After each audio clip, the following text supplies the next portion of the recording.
What's up, A to Z Sports live on a Wednesday. Going to have a good show today talking about the most fixable issue out of the bye week for the Titans and why I think they should just follow the money. Follow the money. What does follow the money mean? Show me the money. Titans follow the money. We'll see if they can get in the win column again against the Colts. We still got a couple more days to talk about this Titans-Colts game. We'll figure out more as they will hit the practice field and the media. We'll be back out there on the practice field for the first time in a long time since the bye week as well. So that's a today thing. So after today, we'll get a little bit extra data on Will Levis and what he is going to be doing, and Jeffrey Simmons and some of the other injuries to watch, Tajay Spears, maybe a little ankle watch too, to figure out what guys are going to be ready to go and what this Titans game might look like with the Colts coming up on Sunday at Nissan Stadium. But we're going to talk about following the money. We're going to ask you guys, what is the most fixable issue the Titans have coming out of the bye week? Because it's a simple question. I don't think the answer is that easy. And so there's a lot of issues, but what's the most fixable issue? Which the fact that that's a difficult answer probably doesn't mean a lot of good things for the Titans if you can't come up with a fixable issue off the top of your head pretty quickly. We'll talk about a topic we saved from yesterday. I didn't have time to get to it. Then we've got sports trivia at the end of the show, as well as Easton's homework assignment, which is singing his alma mater, the fight song for the Belmont Bruins. We'll get to that at the end of the show. Easton, welcome in. Let's have a good show here. Welcome in. What's up? Hello. Is it even your alma mater if you didn't even graduate there? That's the question. But I'm going to do it anyways. No, technically it is not. Right. That's kind of what I'm thinking. So whatever. But we're going to do it anyways at the end of the show. Stick around for that if you're so inclined. Welcome in. Good morning, everybody. Excited to be on the show. Third straight day here on the show. Going to be a good one. Got plenty to talk about. Excited to be talking about impending football again. Now that the bye week is behind us, do us a favor. Help us out by hitting that like button on Facebook, on YouTube, that little thumbs up. Hit it for us real quick. Move your cursor. Click on that. It is free. It's very helpful to us. We want to get as many live eyeballs on today's show as possible. So like the show. Make sure that you're joining us in the chat like Jay and Duran, Joshua, Alex, Burning Devil 2010, Eric, Daniel, all of these guys are with us already. Good morning, fellas. People saying that I need the mic again. Is this true? Super cool. Don't worry about that. How about now? Does that sound a little bit? Yeah, that was a beautiful switch. Shout out to my computer, just switching itself back every day to annoy me. Good morning again, and do better than me. Hit that like button. Be prepared for today's show, unlike one of the co-hosts today. Yeah, there you go. All right, let's do it officially. Welcome to A to Z Sports, powered as always by the BetMGM app. I'm Austin Stanley. He is Easton Freeze, one of our Titans reporters for A to Z Sports.com. And we are Nashville's on-demand sports network, going live weekday mornings at 8 Central Time on Facebook, YouTube, and Twitch. Links to the show segment by segment on our Twitter X timeline. Also hit us up on Instagram, TikTok, and Threads for more great Titans content. And guys, I think our sponsors, because they make it happen for us and they help out all of you, like Wilson County Hyundai. Make them a part of your new car buying process. WilsonCountyHyundai.com. Go see them in Lebanon. The Bone and Joint Institute, boneandjointtn.org, the region's destination for comprehensive orthopedic and sports medicine care. Farm Bureau Health Plans. Get better with Farm Bureau Health Plans.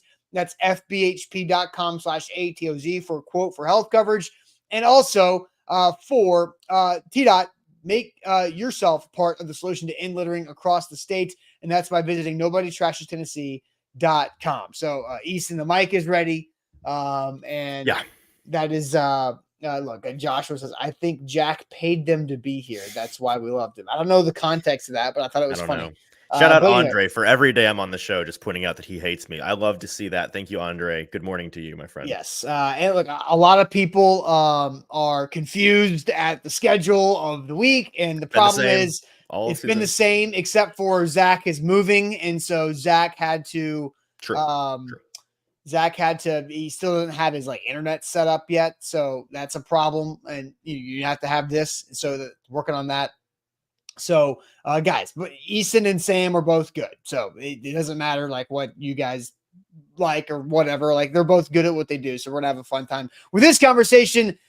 And this is something that we had a meeting last week because the Titans are going into the bye week after we had the initial Dolphins game reaction stuff. We're like, all right, How are we gonna what are the different types of contents and types of questions we can ask to figure out how we could bridge the gap up to the Colts game? And one of the things that we wrote down was, what's the most fixable issue this team has to address during the bye week and coming out of the bye week? And we kind of sat on that, and we got here, and it's not an easy answer. So I do think it's an interesting conversation, but I don't think it's an easy answer. But Brian Callahan was asked about self-scouting when it comes to this bye week, and he talked about the coaches being in the building later and having less time away than the players last week on the bye. But here's Brian Callahan answering a question about self-scouting during the bye. What kind of pivots are you maybe willing or ready or need to make? There's a couple of things. I think a lot of it more is just things that I can probably do better. Certain calls and certain spots. It's really more. It's a small sample size at this point. Still, you'd love to have 6-7 games behind it, but but through 4 games, there's definitely things that I think we can improve on. Some things that I can do better to help our offense. There's a couple of schematic things that you shift around and tweak and maybe try to lean into more. Obviously not going to tell you those things at this moment, but we feel pretty good about what we learned about our team through the first month and what direction we're going to head from here. I feel pretty good about it. So I think there's really interesting perspective on this, because I've talked about how I like the early bye because the opportunity to reset, and then you've got your divisional games stacked towards the end after this one against the Colts on Sunday. But I think the interesting side of it is Brian Callahan later in that press conference on Monday said, I've never been a part of a week 5 bye. It's the earliest I've been a part of.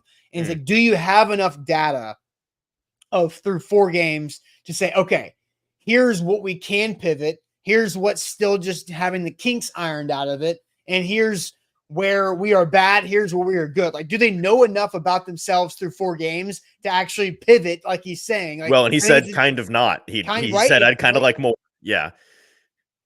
I don't know if you caught that part of the press conference, but he was like, you would kind of like to have a couple more games worth of data to figure that out. But you know what? You take what they give you. So do you think they have enough? Have you learned enough about the Titans to where you think you have a good understanding of what they're bad at, what they can improve upon, and what their strengths are? I mean, I think I've learned enough about them to think I know. The problem is I've definitely not learned enough to be confident in those answers. And this is the crux of why I kind of disagree with you. I certainly understand your point, and it's not something that I had considered when I was upset about the bye before I was ever working here. So your point is well taken about the nature of this team, the nature of the first-time head coach, all of those things. But bottom line, no matter what the specifics are with your team, for everybody, having a later bye, not too late, because I think you want a middle of the road bye. Week 8, week 9, week 10 is ideal. But a really early bye is the toughest, in my opinion, because like Callahan said, you don't have a whole. The bye is best utilized when you can do the self-scouting, do the things that when you're chugging along week after week, you don't really have time to sit down and reflect so much as you have to focus on what's ahead. Mm-hmm. That reflection is best served by having 6, 7, 8, 9 games worth of data to look at. And when you only have 4, and only 3 of those are with your starting quarterback, which makes it a little bit harder, I think. Even that's a bummer, but it's not the end of the world. And I do think that even though it's only been 4 games, you can draw certain strengths and weaknesses from this team. I am the patience guy on the show, and we don't know, and a lot can change, but there's enough there to just get some generalizations of pointing you in the right direction. Maybe again, not knowing for sure what works and what doesn't, but having an idea like, okay, we need to start trending this direction because things seem to be going well when we lean this way. Yeah. I also thought it was interesting of Brian Callahan asked about self-scouting, and he literally took it as like himself. Like, he's like, there's a lot of things that he could do as a first-time head coach, and having a second to kind of come above water and take a breath before you dive back in, of like play calling spots here and there, some situations that he can learn here and there. And I think that's a big advantage overall for the head coach, is that I think he can benefit maybe more from the early bye week than like the roster itself, because and this is a weird analogy, but like when I first started, Zach and I first started doing 3 hours a week radio, 3 hours a day radio, like that first segment flies by, and that first hour, you're like, oh my gosh, and you feel like you're out of breath. When we first started doing a live stream show, we were used to doing every 12 minutes, you had a 4-minute commercial break. And Right. now the first live stream show we did, we go 20, 25 minutes, and we're like, holy crap, we've talked a lot.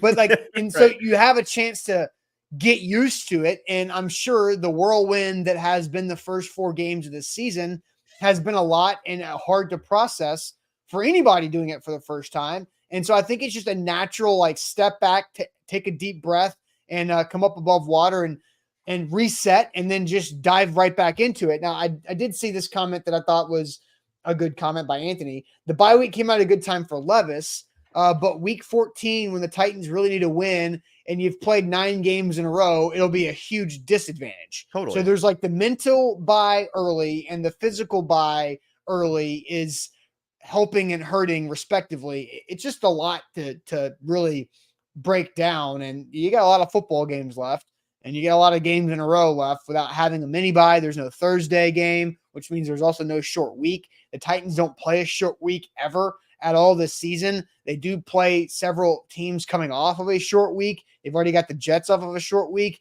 and they will have the Bills coming off a short week after this week too. So there's some good advantages in this, but self-scouting too early where you don't have enough information on your team is definitely an interesting one. So Easton, let's go ahead and ask the question to everybody this morning, because I'm really curious to see where people are going to go with it, because I think we know where a lot of the Titans' issues are, but what's the most fixable issue for the Titans? Did Easton Right.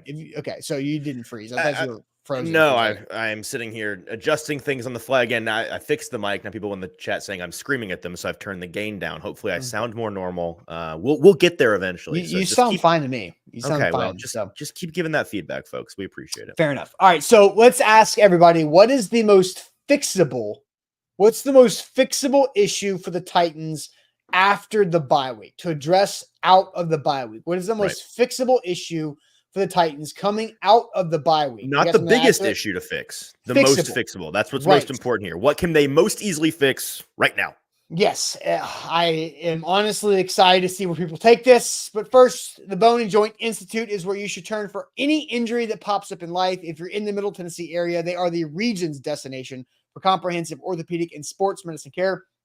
Again, that injury that pops up, new injury, old injury. Sometimes you have an old injury that pops back after 10, 15 plus years of not really being an issue. Now it is. So don't wait. Don't let that thing linger. Don't just sit here and be like, it'll go away.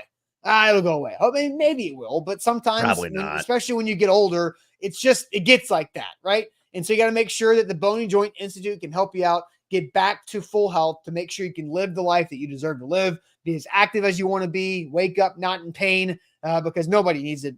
Nobody deserves to wake up in pain like that. So the Bone and Joint Institute can take care of you with all the experts in one roof, under one roof in Franklin, Tennessee, off Highway 96 and I-65 in Franklin, boneandjointtn.org. We're also brought to you by BetMGM, an official partner of the Tennessee Titans. It is football season, Austin, so it's time to sign up at BetMGM using our bonus code ATOZ Sports. When you do that, they're going to give you up to $1,500 back in bonus bets if you don't win your first bets, whether you're cheering on the Titans at the stadium or watching at your favorite Music City sports bar. You're always going to be able to get in on the action with the BetMGM app right in the palm of your hand. Nothing better than a Titans win, and there's nothing more thrilling than a win at BetMGM. Enjoy the best parlay selection options, boosted odds specials, daily promotions, and so much more. Download that app, BetMGM. Sign up using our code ATOZ Sports. That's the promo code when you sign up to experience the football season like never before. BetMGM, an official partner of the Tennessee Titans. All right, Easton, asking everybody the question, what's the most fixable issue the Titans can address from the bye week? This is not the biggest. I like that you qualified this. Not the biggest issue on the team, but the most fixable of the problems, which is interesting, right? So what's the most fixable of the problems? And if you see anything in the chat, let's read the chat, see what they're thinking, because I'm very curious to see where they're taking it. Yeah, I was surprised this morning to see that the most common initial answer I saw was get 16 off the field. Stop playing Traylon Burks.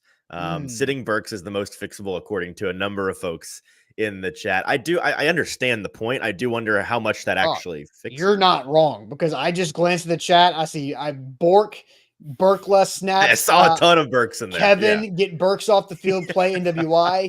Darren, bench 1-6. Jay, Burke is sunk cost fallacy. Give Fair, Bryce Jay. Oliver a chance. No, sure. Andre I'm calling in. up Bryce Oliver and sending Burke to the farm league. I mean, there's a lot of Traylon Burks. Continue with the other non-Traylon Burks. Right. And my thing is, I question how much that actually fixes. But to the heart of our question, what's the easiest? Most fixable. Sure is easy to just sit him. That you can do that today. Other than Traylon Burks, let's see here. Limit turnovers, Scott says, which is certainly a good answer, a popular answer in here. Chris thinks the play calling, running the ball more often. Darren, hello, just block on special teams. Just do the thing that the other 31 teams do without an issue. Timeout. That is not something that even crossed my mind. Me neither. And Darren, we appreciate you, man, because you're right. You're all over it. Oh, my gosh. You're all over it. Do your job on punt protection. 31 other teams do this. It's not an issue. What are we doing? You're right. The number one thing that we just kind of glossed right over in that Miami game, because it was so easy to. They almost did it again, Austin. They almost did it 3 times in 4 games. That ball got tipped. Yeah, I don't know. Okay, so let's continue our timeout. Let's extend to from a 30-second to a full timeout on this. Okay. At what point, because these are not schematic special teams issues. It's not like Colt Anderson has the worst punt protecting blocking scheme in all of football known to man. These are just simply guys not doing what they're supposed to be doing. Right. Like, it's guys releasing too early to go cover the kick rather than blocking for the kick. It's just getting flat out beat. Which is stuff you see at the high school game on Friday night, Austin. You don't see that on Sundays. Honestly, you don't see it in the high school game on Friday night. Like, that's where I expect to see it, not on Sundays. But so at what point, like, I guess if I'm trying to think of like Colt Anderson. If I'm Colt Anderson, I bet he's furious, because what do you do? Yeah, because like go on, like how do you coach that? It's like, just do what we have been talking about doing. Like, just do it. Like, this is not. Like, I got on to Kyle Phillips, had kind of talked to us a little bit late last year about after Craig Aukerman was fired. Right. And I forget who Frank Anderson, was he the that sounds right. Was it 2 Andersons in a row? I'm not going to pretend I'm Frank is the guy's name, was the interim special teams coach after Aukerman was fired. And there was a conversation that Kyle Phillips was saying that catching punts, Craig Aukerman was like, go catch the ball. Like, that was the extent of the coaching, was catch the ball. Tom Quinn. We were nowhere close. Not even close. But don't worry about Frank Anderson. Frank Anderson is somebody. Okay. Anyway, but Tom Quinn was not just go catch the ball. It was, no, there are different strategies and different techniques you can do to field punts more cleanly. And that's what Tom Quinn was doing, where Craig Aukerman was not. Craig Aukerman was go catch the ball. But in this situation, like, I feel like the answer is just block. Like, just continue to do your job longer. Mm-hmm. It's not about like blocking technique. I think it's just don't release too early. Do your job longer.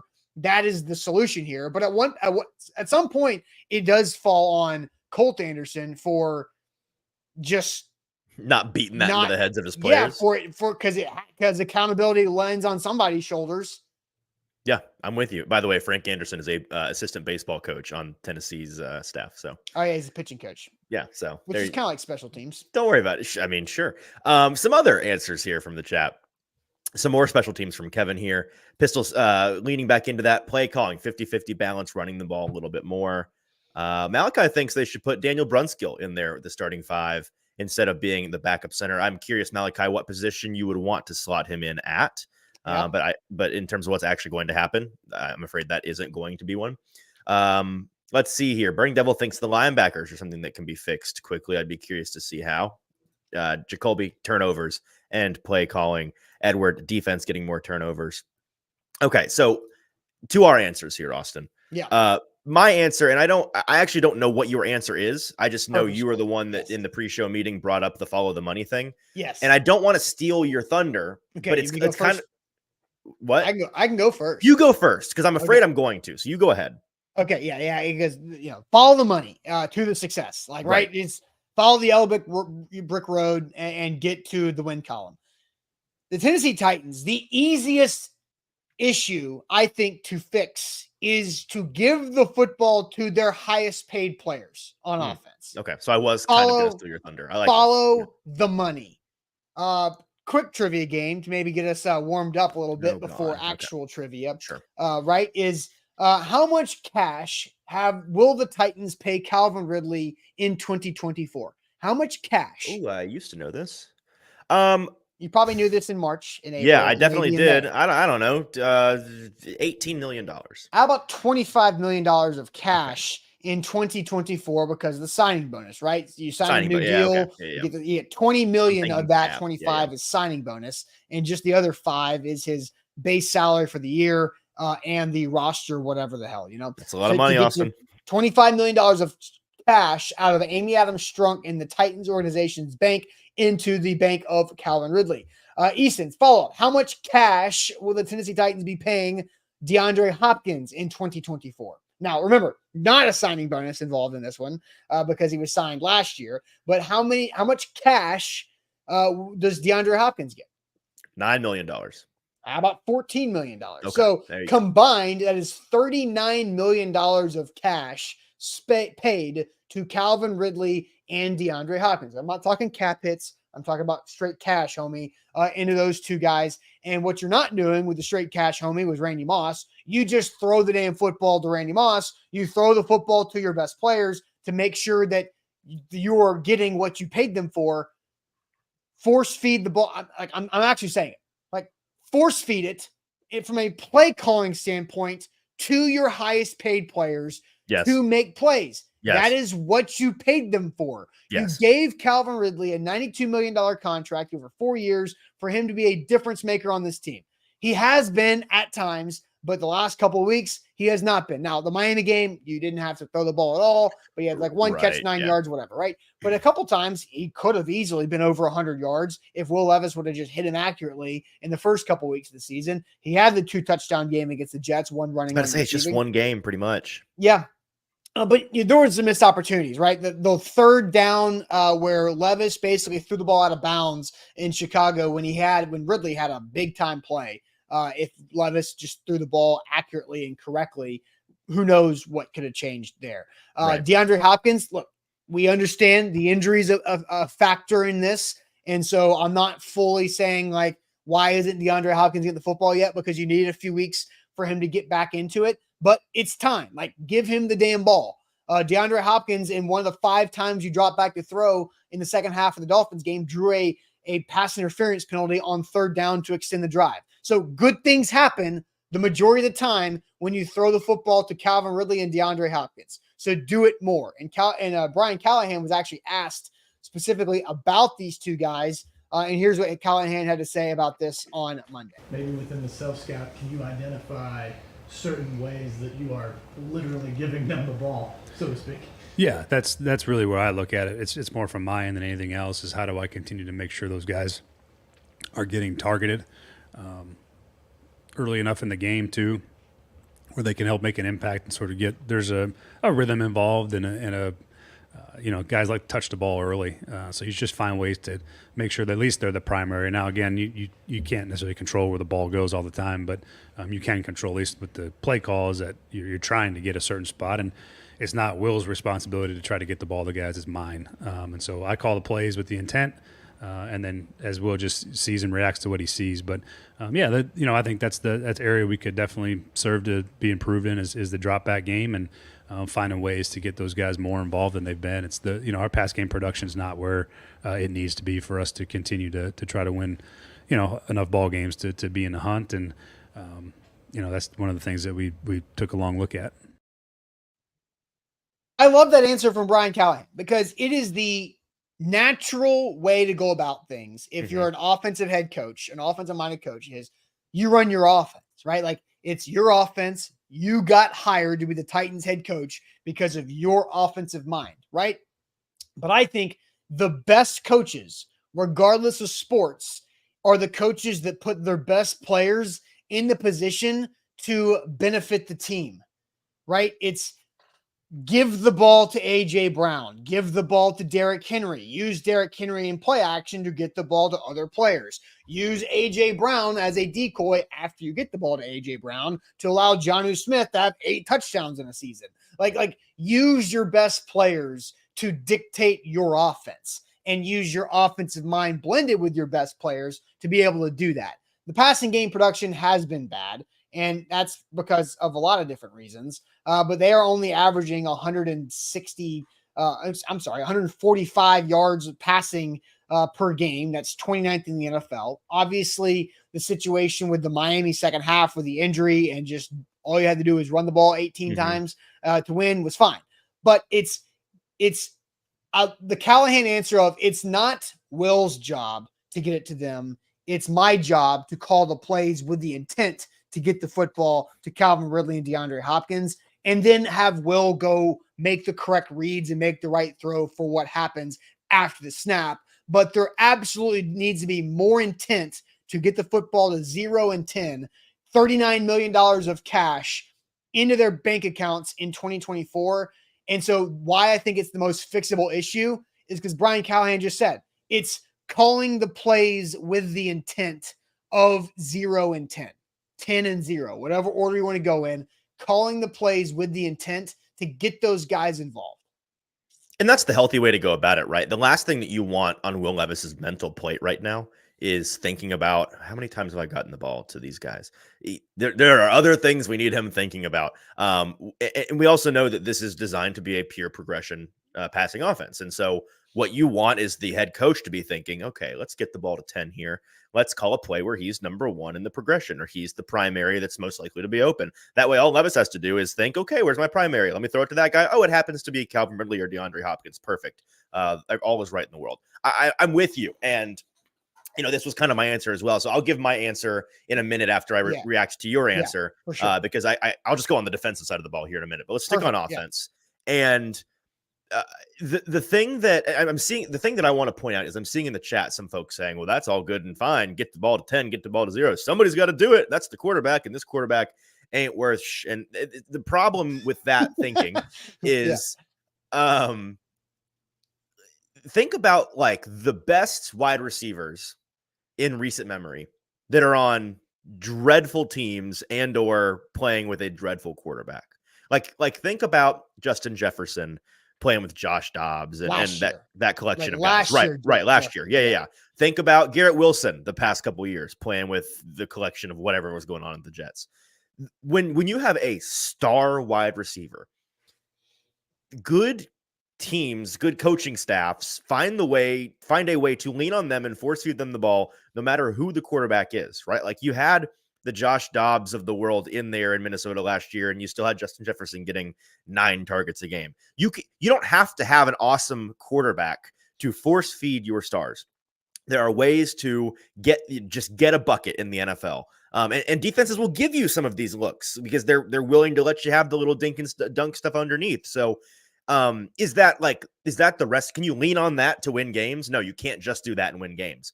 But can you do that and lean on, hey, these guys are star players. Let's get the ball in their hand. And, the money making isn't getting them the underneath stuff the defense is giving us. The money making is once they have the ball, then they go do star stuff. Then they go make something happen once the ball is in their hands. And so I'm with you 100%, Austin. That's the way that they get this done. Just looking at the stats so far through 4 games. And I had a couple of, naturally, some Jaguars fans who are reveling in the fact that they have Brian Thomas Jr. on their team and aren't paying Calvin Ridley as they should be, because Brian Thomas looks awesome so far. And I get that. They're digging through, Titans media old tweets and found where in training camp I was talking about how I was really impressed with Calvin Ridley. And I think this is a player you force the ball to at all the levels of the field. He's a star. You just got to get the ball in his hands, which are all things that I still believe. And I think you still believe that he's capable. Clearly the Titans think so, because they paid him the money to go and do those things. Absolutely. He leads the team right now as a receiver, 9 receptions for 141 yards. DeAndre Hopkins right behind him, 10 receptions for 121 yards. So it's not like they individually. He leads in yards, right? Ridley leads in yards. Hopkins is right behind him and has 1 more reception. Right. Yes, the total receptions, actually Tajay and Tony have more They each have more than all three of the receivers. They lead the team in receptions with 13 and 12. So a lot of little dump offs, screen passes, stuff like that, which is kind of reflective of what we're talking about. So it's not like, Ridley in particular, wow, he's just really bumming us out, not living up to the contract. Hopkins, the injury, whatever. They're leading the team in the way they should. But those numbers, those are rookie numbers. We got to pump those numbers up, right? That's 35 yards a game and 2 or 3 receptions a game. That's not what you're paying for. And so I believe that they can be those guys. I believe that, like you said, that's the easy fix here. Is Brian Callahan. He knows it. He said it at the press conference. Just get him the ball, man. I just pulled up the graphic that we used. It's been a couple weeks since we used this, but this was the average separation, right? Minimum of 50 routes run. This was before DeAndre Hopkins had run 50 routes through 3 weeks of the season. Average separation. And you see Chris Olave in his own world, and they're having the same problem with Chris. They can't get Chris Olave the damn one ball. target last week to Chris Olave. Right. And now Derek Carr is going to be out for a little bit, but you see Calvin Ridley is second best in creating separation on average in the entire NFL weeks 1 through 3.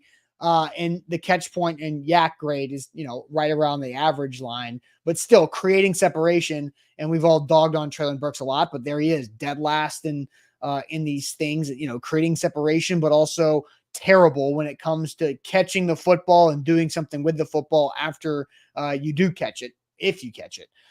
So I think DeAndre Hopkins is proven. We know what D-Hop is. And the majority of his production came from the one game against the Packers in the second half when you're there it is. Mm-hmm. He looks like he's back, quote unquote, back. But then you've got Calvin Ridley that the last 2 weeks hasn't really done much. There hasn't been much getting him the football. The Dolphins game is an outlier. I get it. It's like you went back to playing Army-Navy football in the second half to win a game for the first time of the year, and it worked. You had to have it. And so I think the easiest, most fixable issue is to call the football play with the intent to get Hopkins and Ridley involved more often than you have been. Austin, do you actually know, I just looked for fun, how many receptions Ridley has in the last 2 games? I think it's 2 for 16 or 17 yards combined. It's 2 for 14 yards. Yeah. One in each game. Yeah. 3 targets in each game. The first 2 weeks he had 7 targets and 6 targets, 50 and 77 yards. And 2 touchdowns in those 2 games. So that's what you're looking for right there. And again, we have to parse that. That's nice for a data set. It supports our narrative. The whole Miami thing, that you didn't want. I personally did not want that number to be any higher than it was. So I did. I wanted DeAndre Hopkins to get 5 more yards receiving so I could win a bet. Well, okay, all right, fair enough. From a side bet standpoint, but yes, I didn't have a side bet. That was my main bet that night because we talked about it for 5 days leading up for it, and then they're oh my god, can you believe BetMGM only has D-Hop at 35.5 over under against Miami? They knew that the Titans were going to lose their starting quarterback. Two catches, 31 yards in the first half, and zip for D-Hop in the second. So, all right, I want to get to yours here in a second.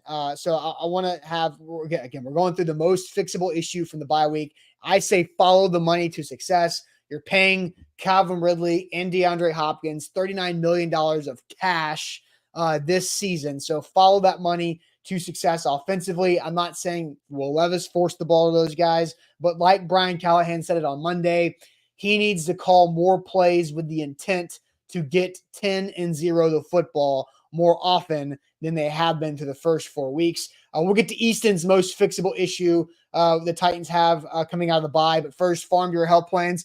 Your health coverage is also very fixable because how many of you, raise your hand in the chat, know how much you're paying every month for your health coverage?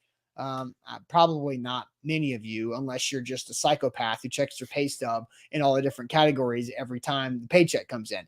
But you can be paying less for your health coverage with Farm Bureau health plans. They've done that with Zach Bingham. They've done that with several other A to Z employees as well. Farm Bureau health plans can take care of you. Zach saved 20% per month on his health coverage, and on top of it, got better coverage, lower deductible, not having to pay out of pocket to go to the dentist twice a year, not having to pay out of pocket for his contacts that he needs with his vision coverage. Farm Bureau health plans can take care of you just like they have been for Tennesseans for over 78 years. They've continued to adapt as technology and as society changes across the state and at generation after generation to make sure they invest in the community, because that's what they care about, is the entire state. 200 plus locations, so there's one near you. Farm Bureau health plans. You can get a quote today and get started by visiting our link, fbhp.com/ATOZ. We're also brought to you this morning by BetMGM, the sportsbook born in Vegas. Use our bonus code ATOZ Sports. Sign up today to get up to $1,500 back in bonus bets so you can make that first bet insured and take a swing, something you like. And we got playoff baseball going on. I know our boy Sam grinding the playoff baseball. Some exciting games last night. Some football scores out there in the Western Conference with the Padres and the Yankees. The Mets, as a Braves fan, I thought the Mets' success that they found kind of cute. And now they're like actually doing things that are, let's calm that down. They need to lose. Let's go Phillies. But if you want to bet on some playoff baseball tonight and tomorrow night, go and do it at BetMGM using our bonus code ATOZ Sports. All right. Before I get to your answer here, Andy's calling himself psychopath. Man, I had a spreadsheet that tracked every penny I spent. I know how much I spent on a guy, on Guy for the entire year of 2023. So gas, maybe, I don't know, Maybe. but maybe so. You're better for it, Anthony. I just don't have the wavelength. Oh, look, I've got spreadsheets on spreadsheets for the company. I take care. I'm the money man over here for the company of tracking. Well, it's one thing to have a budget. Another thing, every week to check like exactly how much did I spend. Yeah, I don't got time for that. The ballpark budget. Yeah. So anyway, just roughly. Right. Let's do rough numbers. So the most fixable issue out of the bye week for the Titans, you were going to go along what I was going to say is like get Ridley, get Hopkins more involved, but you wanted to go flip it over to the defensive side because we've been talking mostly offense with bench Burks, super easy to fix before my answer. So what do you think on defense? Yeah, the thought process I had pre-show was just all encompassing. Hey, this team was assembled with star power. It's kind of a stars and scrubs build. And in order to be a successful stars and scrubs build, you have to have the star power do star things. And that's the biggest issue in terms of the Titans this season that that's the thing I want to see pop a little bit more here post-bye is these star players need to make big plays. It's not, we talked about this with Jeff Simmons the past couple of weeks where the coaching staff seems, in my opinion, the bar for him with his coaches is too low. They're holding him to maybe, at least in the way that they present it to us when we ask them about it, maybe behind the scenes is different. But when we talk to the defensive coaches, their bar for him seems to be just like, do your job, don't mess up, be sound fundamentally, don't allow the big play, kind of a conservative defensive mindset where I think most fans are looking at like, okay, that's fine. Do your job, don't allow the big play, whatever. Also go make X plays, like go make game-changing plays in these games. You are a star. You're supposed to be one of the best players in the league at your position. This is what you're paid to go and do. So on both sides of the ball, we just talked about how on the offensive side, those guys need to do that. On the defensive side of the ball, Jeffrey Simmons back from the injury. It's time for him to make a couple big plays in these games in October. It's time for, and we've seen good things from the secondary. Don't get me wrong. I'm not dogging them by any means, but like, L'Jarius Sneed, you're paid a lot of money. Let's come down with an interception. Let's generate some turnovers. Yeah. Let's do some things that stars do.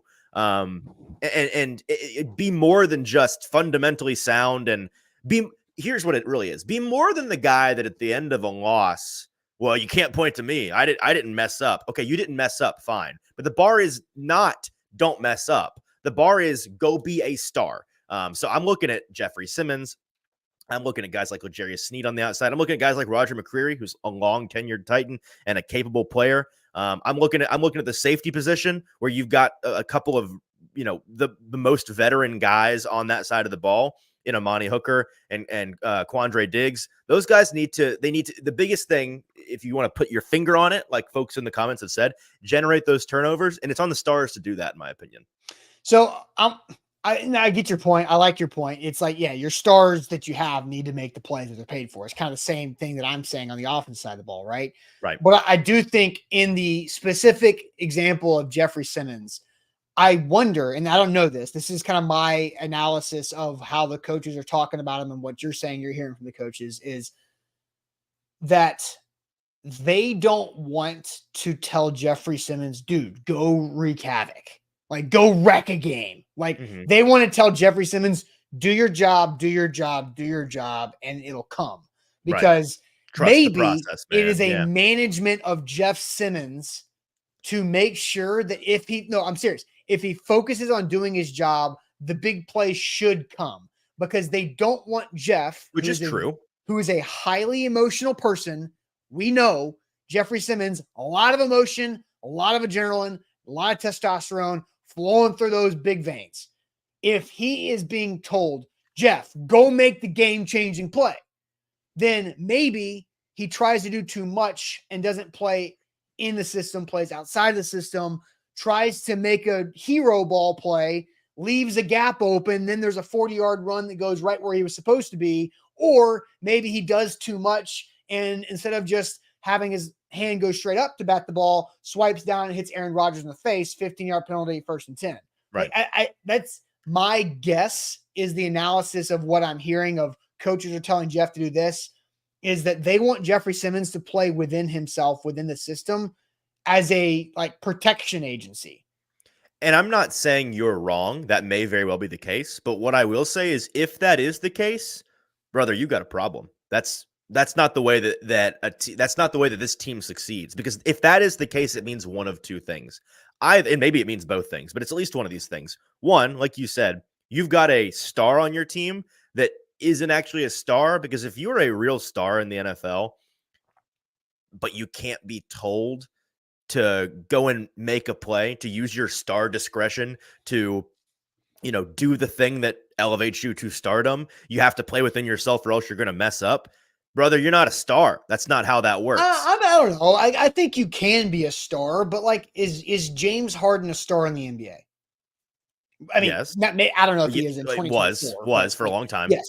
But James Harden is somebody who can get very outside and very, internalized and try to take over a game, and then just becomes everybody watching James Harden dribble around and take 3 steps back and shooting from 25 feet.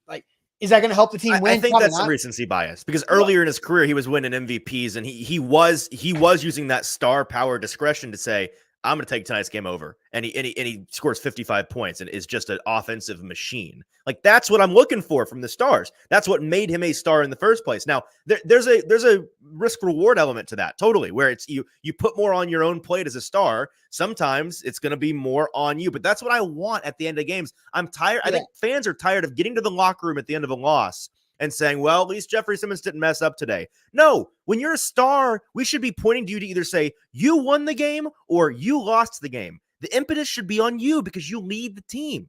Take on that responsibility. Yeah, I hear what you're saying. And you want to see your guys. And I think when Jeff Simmons got so upset at Buck back in the summer, it was because Buck said that Jeff Simmons, since the contract was earned from Jeff and was given by the Titans. Since that point, Jeffrey Simmons has not played at a level to live up to the amount that he is being paid. Not consistently. And no. I think that is a 1000% fair criticism from Buck, and Jeff didn't like it. Good. He shouldn't like it, because he shouldn't like the way that he's played. Now, injuries are a part of that, and nobody's questioning Jeff's toughness. He's played through injuries with the ankle stuff the last couple of years, and he's going to play through the torn MUCL in his elbow that we talked about on Dog Talk last week. And so nobody's questioning the toughness of that. It's just the fact of he has not been productive enough since he's been paid on average of $23 million a year to be that type of level. If he wants to be a top 5 defensive tackle in the league year over year, respected by his peers, the media, the fans, everybody, then he has to be productive. But I do think you have to coach. Jeffrey Simmons is a star player for the Titans. When he's right, he is the Titans' best football player on the team. I do think he is also a wild card in that sometimes he allows the emotions to get the best of him. And as a coach, you have to make sure that you protect against that, because you have to know how he is wired. And the reason how he is wired also makes him great, but it could also be a weakness. I think we have to know that about Jeff.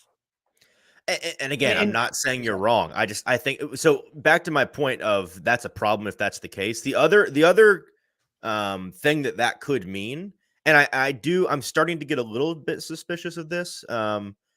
If you think that the stars on your side of the ball need only be told, do your job, stick to the plan, just fit right within the scheme, don't go and do any off script stuff, like just stick to our plan, trust the process. You may have too much of an inherent trust in your scheme as a coach. And I'm not saying coaches shouldn't trust the plan that they're putting out there, but we've seen before in the NFL, coaches get so caught up in, my scheme isn't the problem. If my players would just do the jobs that they're given, everything's going to work. It all works on paper. On paper works in the NFL to a point, but then you need the players to go and make a play. No, I get it. I think defense and offense are just that. It's kind of the nature of it, because I said the same thing about offensive coaches. Like, oh, run my offense, throw the ball to whoever's open. No, give the ball to the best players. Like, it's kind of the same thing that we're talking about here. Defense, though, I think is different because it takes one guy to not do his job to go outside of the scheme for it to be a touchdown for the other team. It can be as simple as that. Not saying it is all the time, but and I also think you have to think about who you're talking to. I think Kenneth Murray is the example of, dude, go make a play, right? Go play fast, go play free, go make a play. And that is better for Kenneth Murray. What I think is better for Jeffrey Simmons is, Jeff, play within yourself, play within your role. The big play will come. And I just think there's just different personalities with all that. Well, and to put a button on this, by the way, most of my message on the defensive side of the ball has been relatively negative this morning. The positive here is that I wouldn't be so passionate about what I'm calling for if I didn't believe these players were 1000% capable of being that guy. Like, I don't know about you. We got different opinions here at A to Z. But I think at least Buck thinks this, because I think I heard him say it the other day. The reason we expect a lot out of Jeffrey Simmons is because I am very certain that while he hasn't consistently lived up to the contract he's given, he is capable of being that player. I think that he is 100%. For me, it is not he's just not that guy. They overpaid him. For me, he's got to do it. But I know it's in there. I know that he's capable of being that star. I know that the players in the Titan secondary are capable of being stars, coming down with the ball, generating turnovers. I have faith in the level of play capable this defense is capable of on an individual and as a group level. I just want to see it. I think we have, though. They statistically have given up the least amount of yards per game of any other NFL team. They're the number one NFL defense when it comes to yards allowed. I'm not saying they've been bad. I'm saying they need to generate turnovers and affect the game on a more, again, with the defense, it's been a lot of, well, it wasn't the defense's fault today. Wasn't the defense's fault. That's good. That's fine. That's the bar. But there needs to be some games where you point to, well, they won in part because of the defense today. I'm tired of the conservative mindset of where do we place blame? It wasn't them because they did not actively mess up. Not actively messing up is one thing. Let's start actively doing the inverse. Let's start actively positively impacting the game. That's what I want. You want the Titans defense to be more dictating the other team's offense. I am tired of saying they weren't the reason. I want to start saying they were the reason. Fair. Okay. Look, I think that's fair. I think L'Jarius Sneed thing that you to kind of touch on that of Sneed forced a turnover. Look, in his first 4 NFL seasons, he forced 4 fumbles and had 10 interceptions. He's never had more than 3 interceptions in a season. A lot of that's because, people don't throw the ball at him. Right. And he's doing his, to this point, L'Jarius Sneed is doing his job. He's been a good tackler. He's been on the catches he has allowed. He's been right there. It's just been a really good offensive play at times. So I think it's tough on that. All right. I do want to get to a couple comments before I want to go to a thing that I don't think is fixable coming out of the bye, but maybe they can prove us wrong. David has a couple comments today that I just thought were funny. Because David says, I really hate it for A to Z from a show business standpoint, because there's no way each topic doesn't get back to the problem of Levis. Ruins the shows. Then minutes later, I'm talking 18 minutes after David said this, David, during a defensive conversation, David says, Freeze needs the defense to make plays so his chump QB Levis can win games. So David even is having a a full circle moment. You're the problem, David. You're the problem. Yes, it's like, gosh, come on, David. Like, we were trying to do it, and then David himself went back to the Will Levis. I mean, I know that you and I feel that first comment is like every morning on the show, we're like, how do we, but that's the nature of the NFL, right? Like that's where we're at. This is not a Titans thing. Everything comes back to the quarterback because that's the nature of the position. Like we literally were like, okay, all right, guys, how are we not going to talk about the quarterback position today? All right, here's what we're going to do. Yes. Yeah. All right. And everyone in the NFL is having to do that from time to time. But hey, David and everybody else, like Levis is the problem. So, all right, let's get to a problem that I don't think is fixable for the Titans out of the bye week. But first, I'm going to tell everybody about a problem that has proven to be difficult for the state because littering is a problem. There's 88 million pieces of litter across Tennessee's roadways, and TDOT spends so much money, $23 million every year to help clean up the litter. It's just not working. We all need to step up and be a part of the solution to end littering in Tennessee. One, stop littering ourselves. It's the easiest thing to do, just like the Will Levis bonehead plays. If you do less, you help the cause. So do less, don't litter yourself. You can also pick up litter when you see it, walking down the street, the side of the road, in your neighborhood, whatever it may be. And also you can join local cleanups. Kids need volunteer experience, and litter cleanups is the perfect way to jump and join to help them learn about their community and help them invest in their community as well. NobodyTrashesTennessee.com is the website. It's super easy to find the cleanup schedule that's already organized. So all you have to do is show up. So NobodyTrashesTennessee.com is the website to help TDOT in littering across the state. Again, NobodyTrashesTennessee.com. We're also brought to you by BetMGM, the sportsbook born in Vegas. Use our bonus code ATOZ Sports today. Sign up with that bonus code ATOZ Sports. Get up to $1,500 back in bonus bets if your first bet does not win. Sign up on the BetMGM app today using code ATOZ Sports. BetMGM, an official partner of the Tennessee Titans. All right, Easton. So we've been talking about the fixable issues coming out of the bye week for the Titans. I said the fixable issue is the fact that just give the ball to your playmakers. Give the ball to the Calvin Ridley, who you're paying $25 million of cash this year.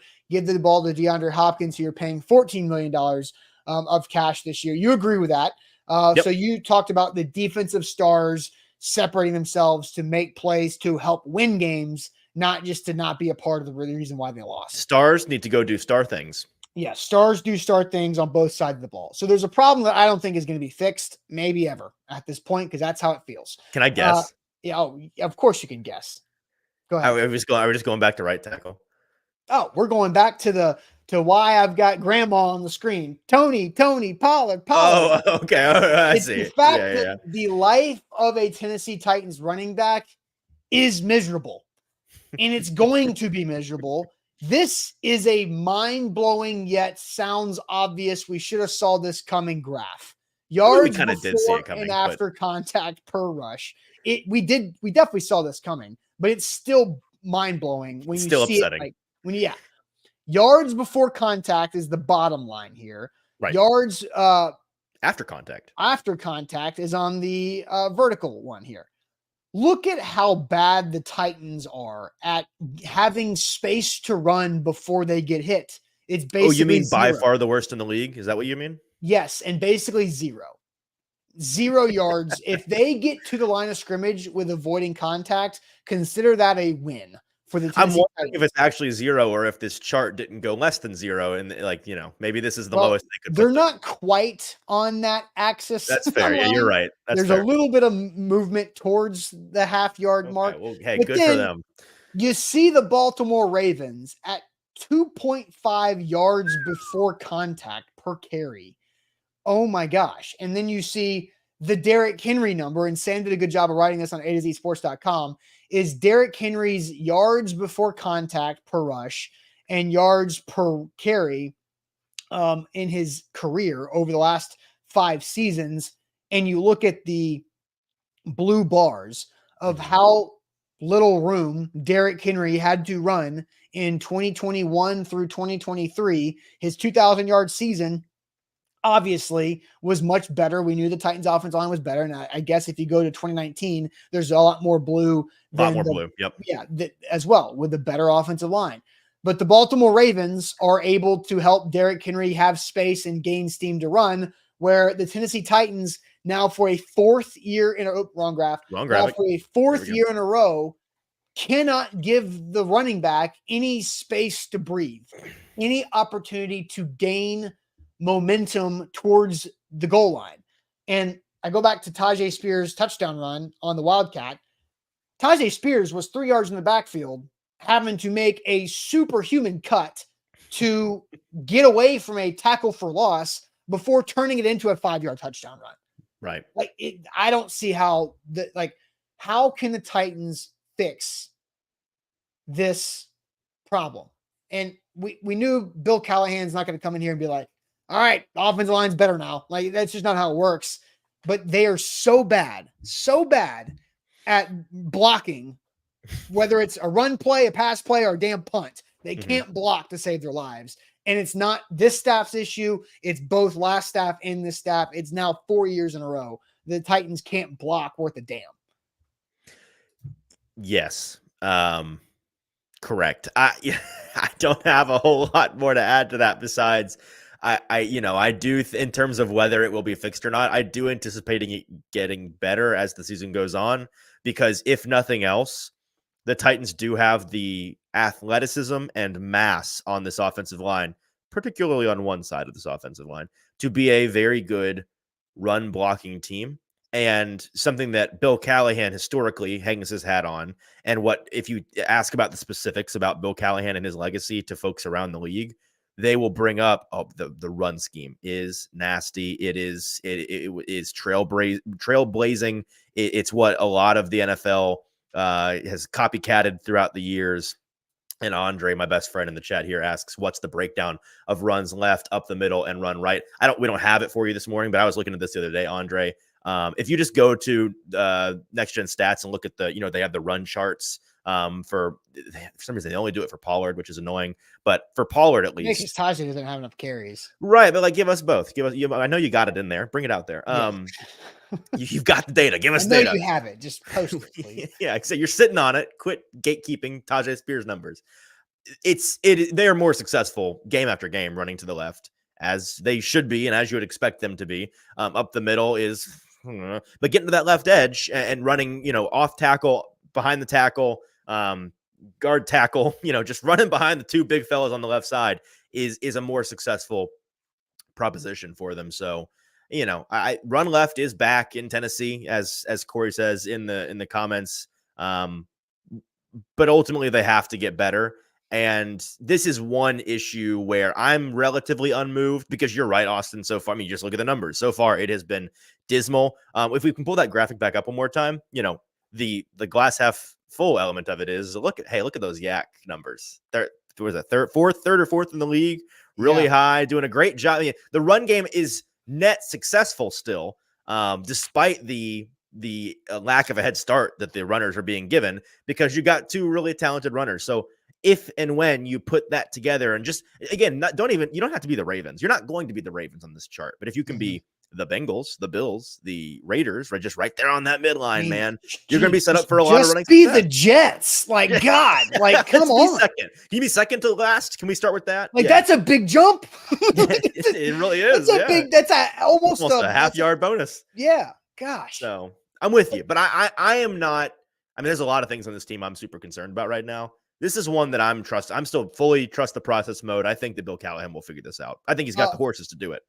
David's had some popular comments, I guess, on my end. He said, this is not necessarily an O-line issue. If you have a good passing attack, the defense has to loosen up. Henry had a great 2020 because of the Brown-Davis combo. The last few years of no passing game hurts the running back. I don't disagree with that. This is overblown, though. This is a dramatic, you are dead. You are so bad. You are not just dead last. You are so far dead last that it's sad.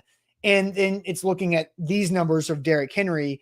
He's averaging 2.5 yards before contact with the Ravens, and he was getting under 1 yard before contact the previous 3 years with the Titans. And then the big year was still if you can get 1.5 yards before contact, that's plenty. That should be plenty from the offensive line for now the running back to go make the plays.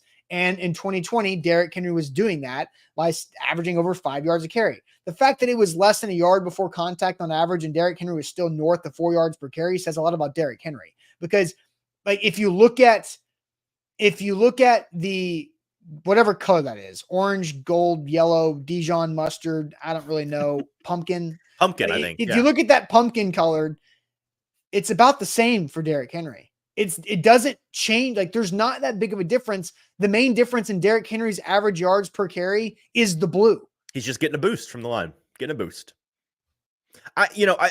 Yes, but to my point, I'm seeing a lot in the comments about, well, they're stacking the box. There's nothing they can do. They're not actually. They're stacking the box a lot less now that Derrick Henry is not in town.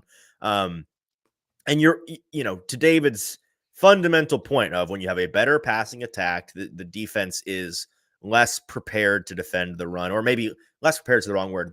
Their game plan emphasis coming into the game is less about stopping the run, right? They aren't able to be so one-dimensional with the way that they're attacking you. That is true, and that's a part of it. But, the Titans still have, back to the top of our show here, they still have really talented guys catching the ball. Whether or not the defenses they're facing are trusting that Levis is going to capitalize on those guys or not, it's not like teams are coming into this. For example, I think in the past couple of years when you were rolling out Traylon Burks and Nick Westbrook-Ikhine as your wide receiver 1 and 2 on game days, those were games where defenses were coming in and saying, if they're going to beat us, they're going to beat us. Fine. We're really not going to focus on them. We're not going to attribute a lot of manpower to them. We're just going to stop the run. With the Titans, I'm sure defenses are like, well, I don't know. I'm not too worried about Will Levis really tearing us up, but they still see DeAndre Hopkins and Calvin Ridley out there on the edge. They're still accounting for those guys. They're still putting bodies on that because they know, it's the same way. You don't come into a game against the Dolphins where it's Tyreek Hill and Jalen Waddle and, it's some nobody throwing the ball. It's still Tyreek Hill, man. You can't just single him and bank on the quarterback not getting the ball. They're NFL quarterbacks. They're going to get the ball to the star player, and the star's going to make plays. So yep. All of that is to say, I don't think that's really an excuse. I think the offensive line just has to be better. Yep. To continue the theme of the show that every conversation turns back to Levis, Corey says Levis turns into a pumpkin after a turnover. My goodness. It's been the whole dang month. All right. King the suffering BC will says, continue until morale improves. Lock in and like the show. If you're watching the show on Facebook or YouTube and you haven't liked the show yet, please do that for us. It goes a long way for us. We appreciate that. The show. So yeah, please hit that like button. Easton, it is now time for a little sports trivia before you pay off some of your homework.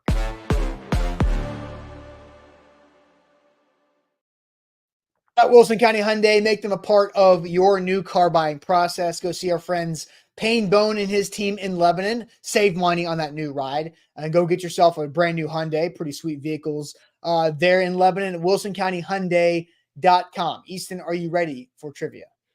Yeah. Once again, unable to close the ads because that's the way that things work. So I'm done trying, frankly. It's every week. We did recapping. Was this, you played trivia with me last week or Sam? Yes, with you because it was a disaster. It was because your remember your internet died in the middle of it, and I had to do both roles. Although to be fair, those questions it would have been a disaster either way. I think so. Let's hope for a better crop today. Guys in the chat, help us out. Get locked and loaded here. All right. So as per usual, we start with the NFL question, and then we will go to a couple chat suggested categories. Jason says snacks and candy. We'll go NFL, snacks and candy. Then we'll go around the bottom. So we'll go snacks and candy, music, movies, TV, books. Yep. I got you. All right. So NFL. Let's remind folks of our bar, by the way. We're looking for 9 out of 9, all greens. And sub 3 minutes. Sub 3. That's what we're going for. Sub 3. All right. NFL. Here we go. NFL. While the Vikings are 5-0 after week 5 of the current 2024 NFL season, this team has scored the most total points in the NFC. Commanders? Yeah, he's got it. Yes, it's got to be. This isn't. I mean, you want to? No, it's got to be. Snacks and candy. Pretzels, caramel, peanut butter, peanuts, and chocolate bar features on this Reese's branded candy. M&M's, right? Or no, Reese's branded candy. Oh, Take 5. Is that a Reese's branded candy? Take 5. I believe so. Let's you're right. Let's wait for the. Let's wait. Yeah. Chat, help us out. That sounds right. Yep. Take Chris 5. says take 5. Yep. Okay. Perfect. Music. German American Euro dance duo had a major hit in the 90s with Sweet Dreams and Be My Lover. Holy cow, man. I have no idea. Chat, come on. Come through on this one. German-American Euro dance duo had a major hit in the 90s. I mean, I don't know the Eurythmics? Oh, we're getting a bunch of different answers. Oh no. Eurythmics. And yeah, I've never heard of that group in my life. Okay, but people are saying yeah. Eurythmics. Guys! Oh, no. Ugh! Movies. Ansel Elgort and Lily James starred in the 2017 music-heavy action film from Edgar Wright that was a critical and financial success. Is this Baby Driver? I don't know. I kind of think it's Baby Driver. Music-heavy? I'm pretty sure it was Baby Driver. Beats me. If I've not actually seen the movie. I don't know what any of that stuff is. People are saying it's actually Le Boucher was the group, so we'll go back around to that. Baby Driver. Can I get a confirmation on Baby Driver here, folks? This sounds right to me. No idea. I don't know if Lily James was in it, but I know Ansel. Yeah, EJ says Baby Driver, so yes, we're getting some yes. Cool. Television featuring Rosario Dawson and Mahershala Ali. Mike Coulter, the lead role, former convict, superhuman strength, now fights crimes in the Marvel Netflix series. Blade.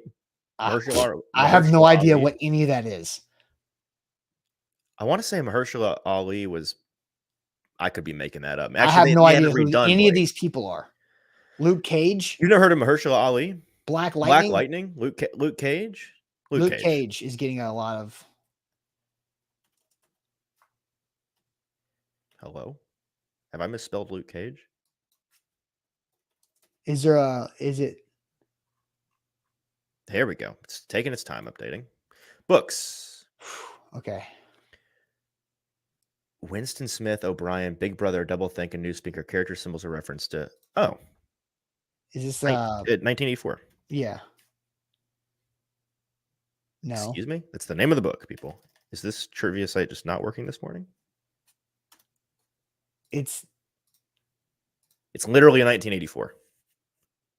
Folks, help me out here. Is it the? No, it's not. Let's just see if it is. Our current reality. Well, now it's I think the site is just wigging out this morning. Oh, spell it out. That's not how it is on the 19. Oh my gosh, that is dumb. All right. NBA. I need a boost. Courtney Mobley. Coutinho, excuse me, began his NBA career by averaging over 17 points per game in this Western Conference. I think this is the Clippers. You were going too fast. I'm sorry. We're already toast today. We have already lost one. Notice the bug game. Cleveland defeated the Yankees in game 2. The bug game. Oh. 11th inning walk-off. Game. But I don't. Rockets for Coutinho Mobley. Okay. But I don't know the bug game. Man, I'm not a baseball guy. Chad, help us out. Who's a baseball guy in here? The bug game. This slugger. So which player? Yeah, we're looking for the player. Man, these are freaking tough, man. Yeah, the baseball one is tough.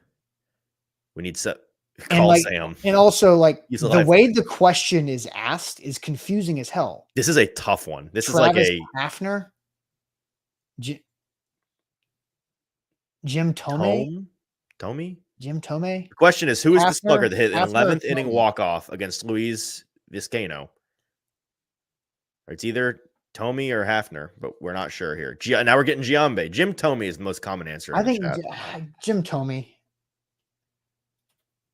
Hafner is. That's like a Frank the Tank question. Oh my gosh. A disaster this morning. Name the 2 celebrities matched up. Okay. What the hell? What's her name? Ozzy Osbourne's wife, Sharon Osbourne. Yeah. That's her hair. And brother, I have no idea who that man is. Somebody in the chat, who's that man? I can actually picture him, but I don't know his name. Richard Gere. Richard Gere. Okay.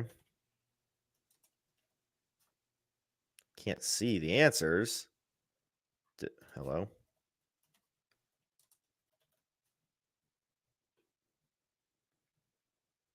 The site is wigging out this morning. It is.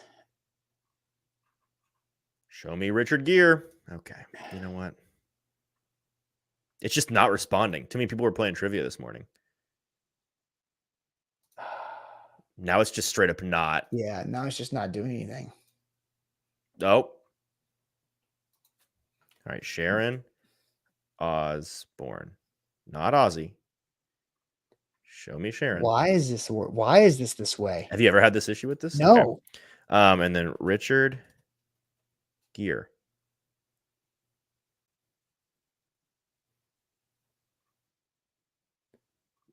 There Okay, it is. there he is. Give me Richard. The ad's in the way. It won't let me. Hit I'm gonna zoom out. command minus.